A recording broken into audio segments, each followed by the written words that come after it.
Hey, what's happening, gamers? Welcome to Injustice Versus.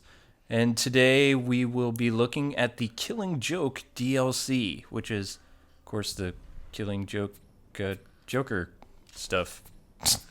New costumes or? Yep, his costumes from the Killing Joke. Awesome. Kind of, sort of. Well, it was a graphic novel by Alan Moore, and I can never remember the guy's the artist. I think it's Boland or something like that. Yeah. I can't remember either. Ugh, Joker. There's the Joker's tropical look, though. That's his Killing Joke costume? Well, kind of. There's a couple. Yeah, that's his new costume, and we're doing the Killing Joke. But, Oh, don't shoot me in the spine. Alan Moore actually hates the Killing Joke. He wrote it, and all these years later, by like 2000, he was just like, well, compared to a lot of the other stuff that happened, it's not the darkest Batman thing ever made, but it's, he just doesn't like it. He says it's not really a human relation story. It's a Batman-Joker story. Yeah. He says there are things that happen in that just don't happen. So, from a psychological standpoint, he says it doesn't work. And of course, Joker, what his plan was in the novel was to drive Commissioner Gordon insane, and he did that by paralyzing Batgirl. And when DC Comics was talking to Alan Moore, I can't quote what they said, but when he approached them and said, "Are you guys okay with me taking Batgirl out of action?" and they just were basically, "Yeah, shoot the..." Whatever. Yeah, they had no remorse, they didn't care. And of course, we know Yeah, a year weird. later, they were like, let's vote for people to kill Robin. Just something to do. And Yeah. Jason Todd was killed by the Joker. That's really weird to me that they don't even care about their characters. Like, who's running this stuff? But after Barbara was paralyzed, when Batman went to see her, and things started to get a little bit more personal, she even said there's something about the look in his eyes that's different. And basically, Joker wants to prove that there is even a super outstanding citizen and, you know, all around man of town, like, Gonna send you to hell. That's overrated. Yeah, like like anybody who you think is the most, together person, one bad day. One bad day can reduce the sanest man alive to lunacy. That's gotta be a really bad day, though. Exactly. So Joker shows up at the house, and he shoots Barbara Gordon, who he doesn't know is Batgirl. He shoots her, and we can do a rematch because I'm in the talking mode. I'm trying to remember my moves. Okay, so Joker is in the apartment. He shoots Barbara Gordon, who he doesn't know is Batgirl.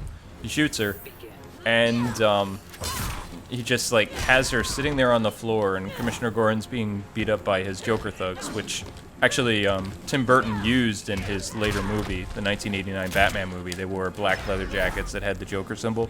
This was before that. So he's just sitting there drinking their champagne while Barbara's basically bleeding out on the ground.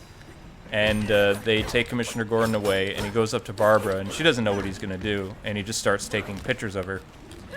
And then he plans on stripping down the commissioner. Pictures. Yeah, and showing pictures of his daughter in agony, trying to drive the guy insane in a funhouse of all things. Yep. And then when Batman's going crazy because he can't find where Joker is after talking to Barbara, Joker sends him an invite to the carnival. And, because he wants to prove a point. Yeah. But it doesn't really work for Joker. That he thinks anyone can go insane. Like, Exactly. No one is exempt. But actually, I have to disagree with Joker's idea, which I think, you were saying that Commissioner Gordon actually did try to prove Joker wrong. We're jumping ahead of this. The whole sorry. the book is very confusing, though, which I find funny because Tim Burton has dyslexia like me, right? So he said that the reason why he couldn't read comic books is because he could never know. He could never know where to read in a comic book. Just like I have so much problems reading manga. I have trouble reading comics too. I don't understand where it is, but what panel to do and things like that. So, good one. It's like you have to know which. Wait, did this person say that first, or did the other person say that first? You know what I mean? Like the boxes are all over the place. Yeah, go ahead. Right. So he does this thing where hang on, I lost Sorry. my train of thought. Okay, so getting back to Tim Burton, like with the whole dyslexia thing and having problems reading, I find it really hard to believe that, even though definitely Jack Nicholson was inspired by that Joker, the homicidal artist, camera, whatever guy. The fact that book goes all over the place, like it jumps from the past to the present, like so much that it's hard to really understand what's going on. And you're button mashing because you're like, oh, he's talking, I'm going to win. Yes. Scary Amber. Hang on, I gotta think, you're scaring me. I don't want to lose. Ouch. Especially with my little knee socks that I'm on vacation and things like that. So since the book like jumps all over the place, I never understood how Tim Burton could use that as inspiration and love the comic book, because it's one of the most confusing comics ever. But you also see a lot of the Joker's past and things like that. But you really don't know if it's his past because he's so messed up in the head. Yeah, I do like that about it. The past part. You said that's the past that most people think of. Like, is his real past. The Joker's real past is the Killing Joke past. Well, that's what I like to think, because there was it actually showed a real character. He had a wife. He was going to be a father. He was out of work, and he was trying to do what he loved, which was stand-up comedy, which he was horrible at, by the way. And his whole life was just terrible. He ran into guys that would later turn out to be people that worked for Carmine Falcone. Gonna send you to hell. That's overrated. It's overrated. They worked for Carmine Falcone, and things didn't really go how they were planned. He was originally threatened that his wife was going to be in trouble, and if he didn't do this job for him, but his wife ended up dying in an accident over something that was a complete accident. So he's already kind of losing his mind. I believe she was killed by an electric, baby a bottle warmer, yeah, something like that. Something like that. It was a 1 in a million chance, is what Detective Bullock said, and Joker was just like 1 in a million. And he goes in, and they're like, well, we're still doing this job. You can do this job tonight, and then bury your broad tomorrow. And yeah, they had no. They didn't didn't even care. And he was like, "Well, there's no point in doing it because the whole reason he was doing it was so she wouldn't die." Didn't Yeah, stand and she a died. chance. Yes, I don't stand a chance when I'm talking. So Amber's like, keep going, keep going. I don't even know how many rematches we've had, but we'll just keep going from Sorry. here. No, that's okay. Do you want to? Nope. You want me to do somebody else? No, I'm fine. This works. That'd be cool if you had Jim Gordon in here. That would. Yeah, Jim Gordon as a playable Well, I could character. play Batman if you Yeah, want. we'll do that. Well, Joker, this one looks This one looks kind of tough. So, anyway, it's actually interesting to note, too, Bruce Timm was a big fan of The Killing Joke as well, and those two mobsters, the fat guy and the other unnamed mobster, are the same guys who are in Mask of the Phantasm as the people that Joker worked for when he was known as Mr. White or whatever. I don't really know what his alias was then. I think it was supposed to be the Tim Burton alias, which I can't remember. Yeah. Oh, boom, baby. So that I found interesting, that yeah. Salvatore Valestra, or whatever his name was in Mask of the Phantasm, was the same Yeah. pointy, They thin had guy. the same characters, and then I kind of liked. That's one thing I liked in Mask of the Phantasm was you had kind of the origins of Joker, so that makes sense that some of the same guys from the Mask of the Phantasm, Would be in his were of origin. from that. It wasn't comic. really his origin, though, because he was a hitman, like, for the Yeah, mob. so and they made it a little different. Well, a lot different. I really want to see them do a Killing Joke movie, though. Ow. Oh, I wouldn't. I don't.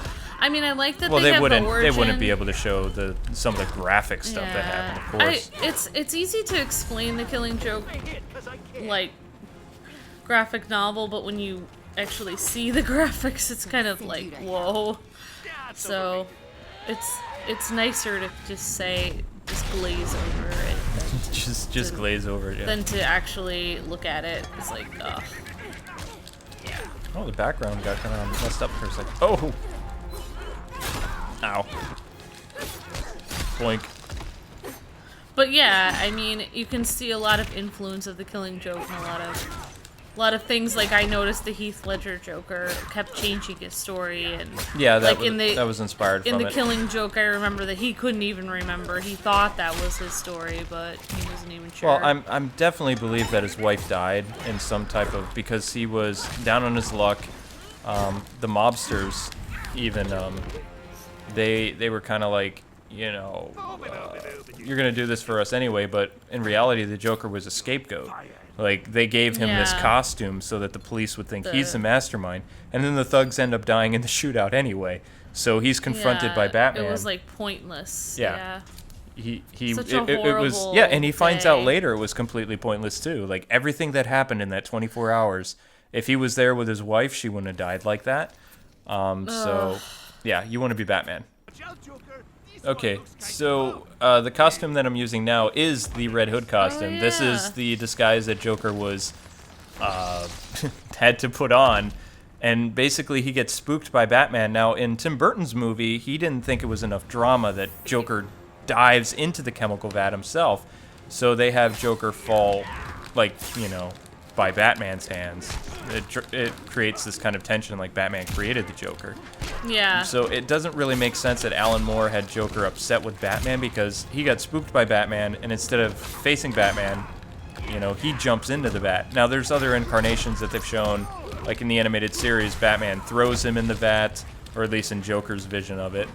And in the other incarnations, it shows Joker trip Yeah. and fall into the vat, but in the But comic, he jumps. It's so sad because it's like Joker wasn't even supposed to, or the man Joker was before he became Joker, wasn't even supposed to be there. He didn't want to be there. He was forced to be there by those mobsters, and then they died. Yeah. And instead of like, I don't even think Batman was trying to get him to hurt himself either. But we know he gets into the chemicals, and then his face gets bleached white, his lips get turned ruby red, and his hair becomes, you know, bright green, and he goes completely insane after that. Yeah. Based on what happened. They do show the Red Hood with the cape, like, in the animated series in one episode, don't they? Yes. Yeah. It's the New Adventures of Batman. Yes. But yeah, it was good to know kind of where a lot of the origin started with the comics. I can notice a lot of references in the animated series and different movies and stuff that, like, the Killing Joke has influenced a lot of people. But yeah, I think it's a lot very morbid. Like, a lot of things that happened. Very morbid. Well, it led into the Killing Joke, showed that Joker can just, like, turn from this crazed lunatic to somebody that's going to kill you. And the look in his eyes when he shot Barbara. Yeah, scary. It's like no place is safe. Exactly. So then he goes too far, like, because at the end of the book, like, even Batman says, you know, I can help you, and Joker's like, it's too far now. So in the, like, it's not even like a year later, the whole death in the family, dyslexia thing, where Joker just kills Robin, and you saw the Red Hood. That conversation that he has while beating Robin with a crowbar is pretty much how it happened in the book. Yeah, I actually had to leave the room. I can't see kids get hurt like that. It's too much for me. That's worse than the Killing Joke for me. I don't like that. Stay down. Yeah, I didn't like the death in the family. Everybody wanted us to do lore. It's like, well, when we do lore, It's hard. Our gameplay I can't. Is a little My gameplay low. suffers because I can't think. But congratulations, you got level 2. Yay! Yay for level 2. So yeah, I mean, one of the things that I loved about the Killing Joke, though, is how it shows how Joker is alone in his madness. With the thing with Commissioner Gordon, while he's trying to drive him insane and showing him his daughter and, like, the horrible situation that she's going through. She's paralyzed, and Joker is not a common criminal, so he's just going to go to Arkham, and then, you know, he'll get out or whatever. Yeah, and she doesn't. I mean, I don't know if we said it, but yeah, she's not. He, like, you know, she doesn't have any. Yeah. Yeah, he does something Clothes not very nice. Stuff. He does something not very nice. So, Commissioner Gordon, you know, he's not going to go after the Joker because he's, you know, he'd kill him. But he tells Batman, before Batman runs into the funhouse, you know, do this by the book. You need to show him that you're better than him. Right. And then I'm better than him, and I'm not going to do this. So, you know, he does that. And when he confronts him during this whole time, he's retelling his origin to Batman. And then he's like, yeah, I'm not sure if this is really how it was. But I bet you, you know, you had a family member scarred by the mob or a brother killed by a hitman. Something like that happened to you. You had to have something happen to you. And originally Alan Moore said, well, from a psychological standpoint, Batman and the Joker are the same. Split right down the center, and they're not. Yeah. Batman used his tragedy for something else, and the Joker just completely saw Yeah. everything as a bad joke. I believe that's true in life. It's like bad things happen to everyone in life, but it's what you do with those things that defines you. It's what. It's not what I am. It's what I do. So it's like, you know, you can think of, there's a lot of people who have had really horrible things happen to them, and they've just come out of it and just, been able to just use it for good instead of evil. So it totally makes sense. But I think the Killing Joke kind of does define Joker, but also defines Batman, because that whole one bad day thing where Joker kind of has his number and says, you must have had a bad day one day.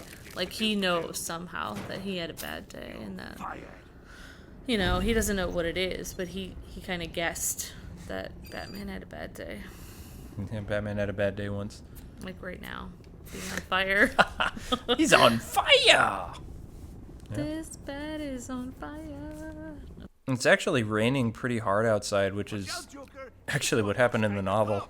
Like, they're standing out in the rain talking. Underestimate me. But that's his costume, too. So, yeah, that's Joker's costume in the novel. Like, one of them. Oh.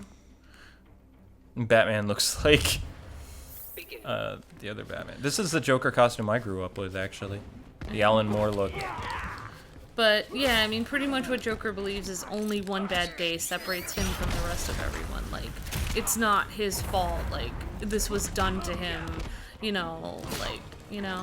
It was just a bad joke. I really do feel bad about his wife dying and stuff, because he did everything for her. Like, I believe her name was Janine. And, you know, in some ways I do agree that maybe any normal person can be reduced to madness, you know, in one day, but that's why all of us have to strive to be, we all have to work to be, you know, get through life. Like, it's hard for everyone. And yeah, if you don't work at it, yeah, you could be reduced to madness if something really bad happens to you. But that's why a lot of people do have to fight through things and work really hard, you know, to work on their, you know. You just enjoy blowing me know? up, don't you?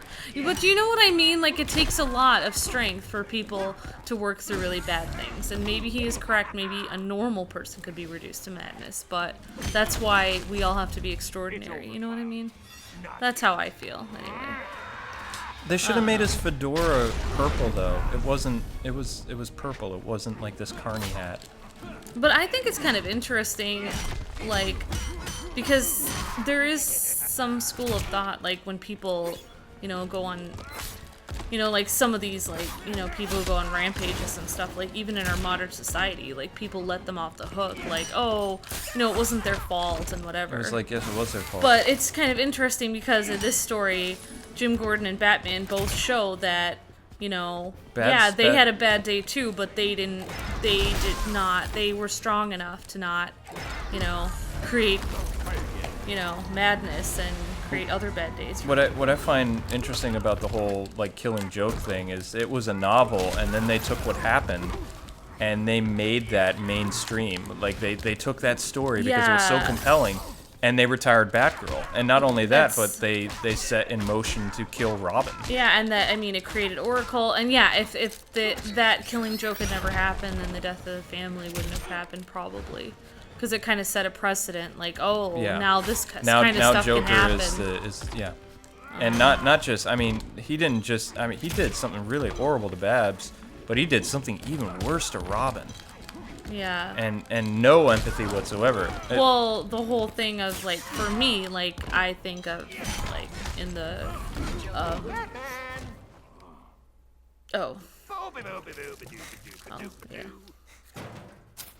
yeah. What a sick guy. You're fired. But Bruce Timm was definitely inspired by the Killing Joke, and Paul Dini even Although he even said, you know, they can never do the Killing Joke in the animated series or any of the incarnations, but Bruce Timm still wants to do an animated feature on it. And they're going to bring back Mark Hamill for that whenever that happens, because Mark Hamill, that was one of his favorite books Yeah. for his creation of the Joker. I can't believe how many people are inspired by the Killing Joke.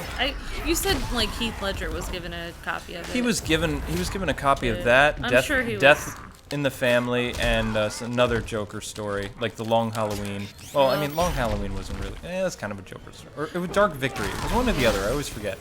But Heath Ledger took the role too far. Even Mark Hamill, you know, it was he was a little like, scary. you dive into the role, but at the end of the day, it's just a role. Heath made it a part of his being, and it completely messed with his head. Which, yeah, if you try to become the Joker, then, it's not a good thing. From experience, like if you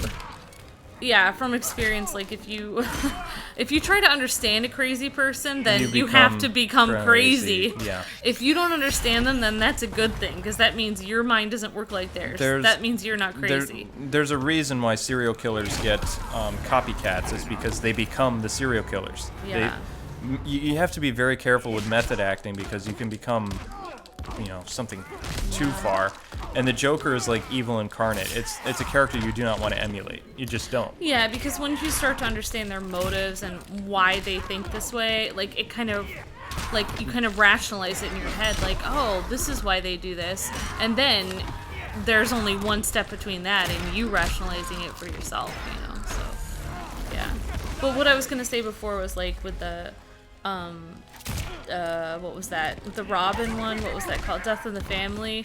I think, like, when I think you're of getting that, Death. This is my problem too. Oh. They've named two series.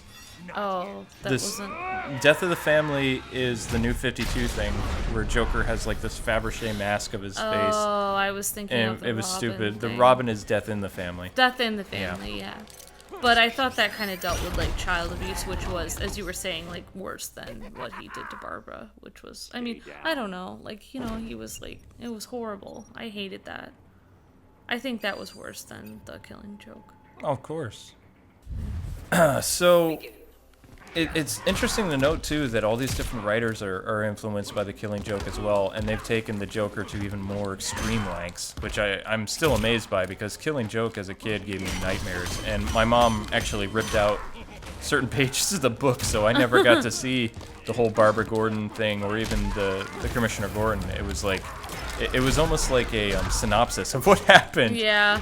And so. Yeah, those are pretty graphic pages. Yeah. Oh yeah, well the art was very beautiful though. That's the thing. It was, Yeah, and but she did the same thing to Death in the Family and Lonely Place of Dying, and even some other stuff. like you were saying, it was well done. Like I was able to follow it on the computer when you were showing it, so I can totally relate to what Tim Burton was saying. That was one of the few comics he could actually read. Well, yeah, I'm really glad that Batman didn't, you know, go too far into it. But when he kills Robin, when Joker kills Robin, Batman almost kills the Joker. Yeah. I mean, he puts the guy in a body cast for like 8 months. It took Superman and I believe it was the Egyptian government to prevent him from killing the Joker. Wow. And he lost it. And he completely forgot everything that he told the Joker. And what's funny, it's kind of foreshadowing, the Killing Joke is foreshadowing Death in the Family, because at the beginning of the book, Batman goes to Arkham Asylum to talk to the Joker, and they're playing cards. And it turns out it's not the Joker, but he's saying, you know, one of these days, you're going to do something, you're going to go too far, and either I'm going to kill you, someone's going to kill you, or you're going to kill me. And then it's just going to lead to this road of madness. Yeah. And sure enough, Barbara gets paralyzed in the book. Joker's out of the asylum, and then later he kills Robin. Not long after that. Yeah. I just have a weird question. It's funny because they said he wasn't very good at being a stand-up comedian, but I think Joker's pretty funny. Like, I don't know. Well, it's funny now for him, but before he wasn't. Maybe he was better at morbid humor. Yeah, he's better at morbid humor. Maybe he has more confidence because more people are listening to him because the whole world's watching him now. He has his audience. Yeah, He couldn't get it before, and now he's got it. Yeah, now he's center stage. Watch out, Joker. There seems to be so many people that were influenced by this as well. Like, of course, you have to remember most of the people that worked on the different Batman incarnations and movies and things like that. But the animated stuff, especially Joker's origin with the crazy dreadlock Joker from the Batman, is tied to the Killing Joke. Except he hasn't, of course, paralyzed Batgirl because Batgirl's still a little kid. But later in the series, when they do like a epilogue episode, Barbara Gordon is Oracle and in a wheelchair. Yeah. So Killing Joke happened, and Joker. Somehow Batman gets inside of his head or something in Joker's head, I don't know how, but he meets this guy that looks exactly like the comedian in The Killing Joke, who says, you know, he's down on his luck, he's not very funny, he has a dead-end job at a chemical plant, and his wife's gonna have a baby. That's weird. So, yeah, even that kid show talked about The Killing Joke. Yeah. And and besides Nolan and Burton, there were many other things that had the Joker. Like, it's just become Joker's origin. Except in the new 52, you really don't know. Joker's just crazy. That doesn't always happen, does it? Like, you make a graphic novel and they make it part of the canon or whatever, or... No, that was kind of they an just decided. the only, but I mean that was very common in Batman books because Batman Year One was a novel. It became Batman's origin. Yeah. And then Robin Year One became his origin several years, actually 40 years or 30 years after he'd already been Robin. That became his origin. Mm-hmm. And Batgirl's Year One book, that became her origin. So, I mean, if you're a very good writer, I mean, the sky's the limit. Anyway, gamers, that's going to conclude our look at the Joker DLC with the costumes. You can see it's very true to the comics. Originally, we were going to plan to have this episode on our Let's Play channel, but our audience is a little bit more mature, and you guys like the lore stuff, and our Let's Play channel, they like the silly, goofy stuff. So, yeah, Everett and I are both kind of like, whoa, this was like pretty dark. So, I hope you guys have enjoyed it. It's been a while since we've had a Batman-focused video on the main channel, but I hope you enjoy the other video we have on our Let's Play channel. And we'll see you guys later. Thanks so much for watching. Don't forget to tickle that like button, and we'll see you some other time with some more Injustice content. See ya. Bye, gamers.